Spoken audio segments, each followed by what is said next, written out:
Fala galera, tudo bem com vocês? Aqui quem está falando é Leonardo, seu professor de filosofia. Na videoaula de hoje nós vamos ver a segunda parte do pensamento de Arthur Schopenhauer, ok? O mundo como representação. Prepara seu material, se liga aí. Roda a vinheta.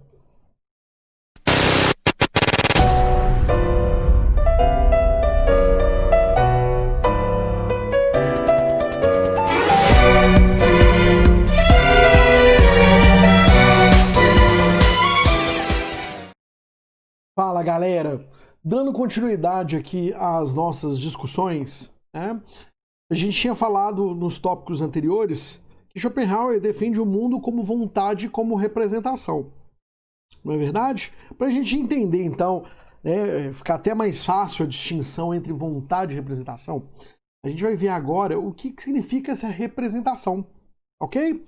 Eu vou voltar também no conceito de vontade novamente, para a gente o tempo todo fazer essa distinção. Entendemos o que é, né, a percepção humana em Schopenhauer, ok? Para a gente começar, eu trouxe um texto do Schopenhauer aqui e fala assim, olha, todo objeto,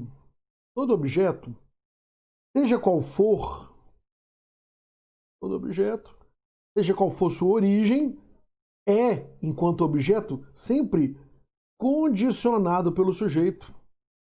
Sempre condicionado pelo sujeito. E assim, essencialmente, apenas uma representação do sujeito. Pessoal, muita atenção, tá? Todo objeto para Schopenhauer é uma representação, é condicionado pelo sujeito, ou seja, é uma representação do sujeito, ok? Então eu percebo determinados objetos de uma forma, tem uma representação para mim, tem um significado para mim, tem um mundo simbólico, claro, para mim, que é diferente da representação que outras pessoas fazem.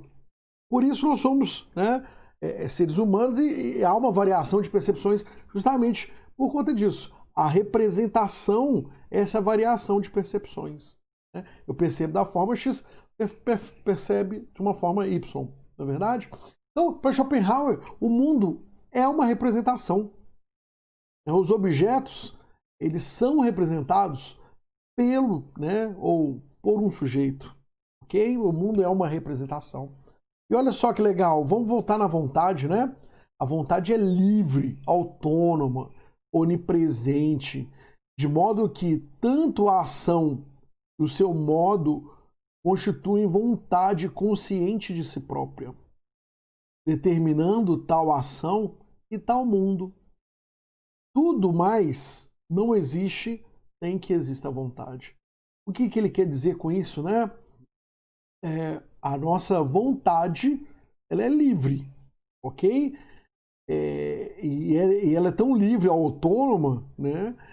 E ela, de certa forma, ela traz a nossa consciência e, de certa maneira, em tudo que existe no universo tem vontade, ok? Então a vontade é algo, gente, é aquela força, né? Voltando aqui nos slides, ó, pra gente ver. Eu tinha falado para vocês um resuminho aqui legal. Olha só, o que é a vontade, né?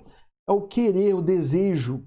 Pode ser consciente, no caso do ser humano, mas pode ser inconsciente, no caso de outros seres. Os animais, eles têm a vontade, né? O Schopenhauer escreve vontade com V maiúsculo o tempo todo para falar, né, da vontade geral, da vontade no mundo, né? Então, por exemplo, a vontade, ela é inconsciente nos seres que não têm consciência. Em nós, seres humanos, pode ser consciente, né? E tem a ver com o nosso desejo, com o nosso querer consciente, muitas vezes inconsciente. Freud daqui a pouco está nascendo, né? Freud vai, com certeza, vai ter contato com Schopenhauer. É um impulso, tá?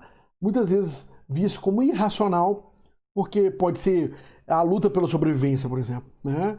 Um animal que luta para comer um alimento, né? Luta com outro animal. Isso é visto também por Schopenhauer como vontade. A vontade de sobreviver, uma bactéria, né, está ali resistindo ali no machucado. a ideia da bactéria, né, enquanto ser que tem vontade, né, ser vivo que tem vontade, essa vontade é o desejo de sobreviver, você pode ler assim, tá ok? Olha só, lembrando de Hobbes, né? Luta de todos contra todos. Lembra do estado de natureza? O estado de natureza hobbesiano, lembra daquilo? Né? A luta, a guerra de todos contra todos. É um pouco isso. Isso tem a ver com a vontade, né? É o querer, a vontade incontrolável, a criação, conservação ou destruição, né? Tem a ver com a vontade, ok? Para ficar mais claro, vamos entender então, a vontade é algo ruim? Olha, Schopenhauer não via com bons olhos a vontade, tá? Porque a vontade ela pode ser uma coisa muito ruim se a gente vive por ela, porque a gente vai viver em sofrimento, né?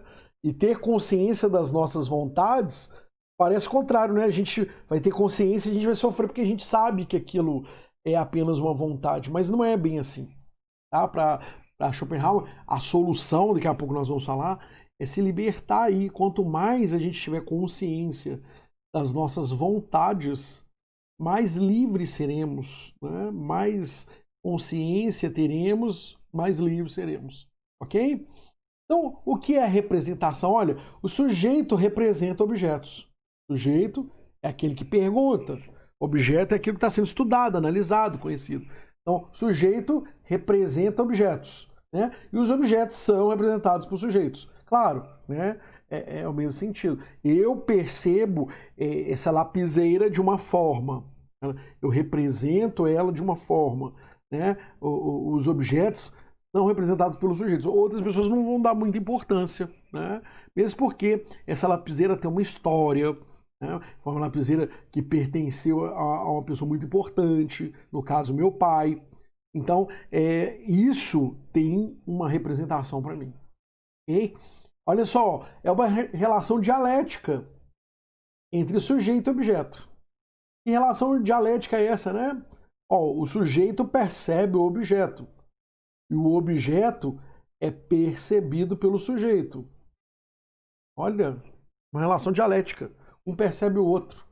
Mas como assim o objeto não tem vontade? Depende. Né? Eu, sujeito, quero saber o que é esse objeto. Esse objeto realmente ele não tem vontade, ele não tem, né, vamos dizer assim, em princípio, né, ele não tem vontade consciente, mas ele teria uma vontade, ele existe, está aqui, portanto tem vontade. Esse objeto ele não tem consciência, beleza? Mas se o objeto for um ser humano, se eu perguntar quem é você e você for meu objeto, então eu te percebo de uma forma, você me percebe de outra forma. Há uma relação dialética aí entre sujeito e sujeito. No caso, como eu estou te estudando, querendo saber quem você é, você se torna o meu objeto de estudo, de análise, ok? Continuando, olha, as coisas não são em si mesmas do jeito que as percebemos. Criamos representações do mundo. Criamos representações do mundo. Não existe sol e terra, mas olhos que enxergam um sol e mãos que tocam uma terra. Ok, galera? Isso é muito importante a gente entender o que é a representação nesse sentido, tá? Representação é aquilo que nós enxergamos sobre as coisas, aquilo que nós mentalmente, né, fazemos imagem, ou a gente capta pelos nossos sentidos, né? 5 sentidos, empiricamente, ok? Essa é a nossa representação. A gente representa tudo no mundo, não é verdade? Para a gente entender melhor aqui uma coisa sobre vontade e sobre representação, eu trouxe essa metáfora dos porcos espinhos. Vamos conhecer? Vocês já conhecem, né? Muitos de vocês já ouviram falar dessa metáfora dos porcos espinhos. Super interessante. Olha, o Schopenhauer gostava de animais, então ele traz o tempo todo nas suas obras, né, analogias aí do ser humano com os animais, né? A vida humana se parece muito com a vida dos animais. Olha só o que ele fala pra gente na metáfora dos porcos espinhos. Ó. Para enfrentar o inverno rigoroso, um grupo de porcos espinhos precisaram de se juntar para que pudessem aquecer-se mutuamente, de forma a enfrentar o frio que os atingia. No entanto, terminada a aproximação, os porcos espinhos começaram a afastar-se, pois os espinhos que cobrem os seus corpos servem de defesa contra os predadores, tornaram essa mesma proximidade demasiado dolorosa de suportar. Mas como é que eles iriam encontrar a distância exata de forma a se aquecerem e sem se magoarem? Né? Então, gente, a grande questão é essa, né? Olha, os porcos espinhos eles querem sobreviver. Né? É um inverno rigoroso, no caso, na Alemanha, aí, né? E aí, Schopenhauer conta, né, que se eles se aproximam demais, os espinhos machucam. Não é verdade? Mas se eles vivem separados, é perigoso todos morrerem. Então, qual que seria, né, o ideal, a representação ideal? Olha, a vontade, né, é a vontade de viver. Então, eles suportam aí, ok, algumas espinhadas, até o outro se ajeitar, de tal maneira que eles ficam paradinhos, sem um espinho encostar na pele do outro. Ok? É uma medida exata que evita o frio, mas também evita, né, que eles se machuquem. É a distância ideal, não é verdade? E assim é a nossa vida também, não é verdade? Olha só, nós somos compelidos o tempo todo, né, a buscar a nossa vontade. E ao mesmo tempo a gente reprime, né, a vida social, mas a gente precisa uns dos outros, né, para que a gente busque uma vida melhor em sociedade. Mas apesar que cada ser humano tem os seus espinhos, a gente suporta os espinhos dos outros para que a gente viva em sociedade. Essa metáfora tem muito a ver com isso, né? Ao mesmo tempo que mostra a vontade de viver e busca ali o limite, qual que é o limite, né, para não ser machucado, não machucar o outro, mas também a representação, né? Aqueles que não representam, não veem nisso um valor, eles se isolam e esse isolamento provoca o quê? A morte, ok? Daqueles que não se adaptaram ao grupo. Galera, né? Comentando aqui de novo um texto comentativo aqui, olha, para Schopenhauer, os porcos espinhos tiveram que sacrificar o calor pelo conforto. Nesse caso, o conceito de conforto significa ausência de dor. Schopenhauer chegou à conclusão de que se alguém possui suficiente calor interno, pode evitar a sociedade e a irritação proveniente de interação social. Olha só, então para Schopenhauer, né, ele não vê com bons olhos, tá, gente, a vontade, né? Apesar de nós precisarmos, né, da sociedade, o Schopenhauer acredita que tem pessoas que elas podem se isolar, né? E as imagens aqui mostram isso, essa questão do isolamento social. Por quê? Porque a sociedade ela pode trazer para a gente um certo desconforto psicológico, né? Mas isso não quer dizer, para Schopenhauer, que não viver é um valor. Não, ok? Não viver não é um valor, é uma fuga. Ok? Olha só, vamos dar mais um passo aqui, chegando no finalmente, né? Nos finalmente aqui. Vou falar para você sobre o amor. O amor, né, para Schopenhauer, ele mesmo diz, ó, nada no mundo é mais importante que o amor, porque o que está em jogo é a sobrevivência de nossa espécie. Olha só, o amor para Schopenhauer, né, ele tem representação como você encontrar uma pessoa perfeita, né, acabada, já está tudo, sua princesa, o seu príncipe encantado, não é verdade?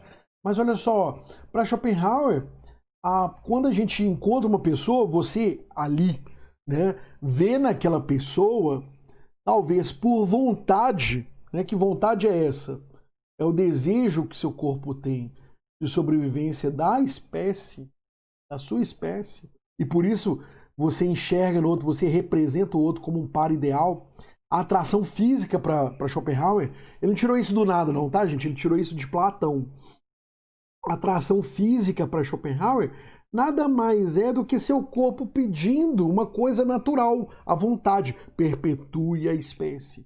Essa é a ideia que está por trás do amor, né? Mas isso vai fazer você perder o encanto pelo amor, né?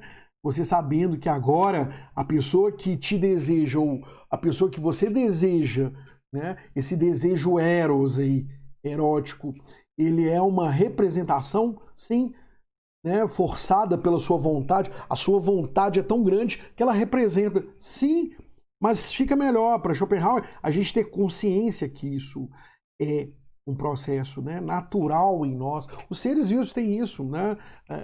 Os animais têm isso também, as plantas têm isso também, ok? A partir do momento que o animal percebe no outro, né, faz uma representação de quê? Né? Faria uma representação natural, tá, gente? Não racional.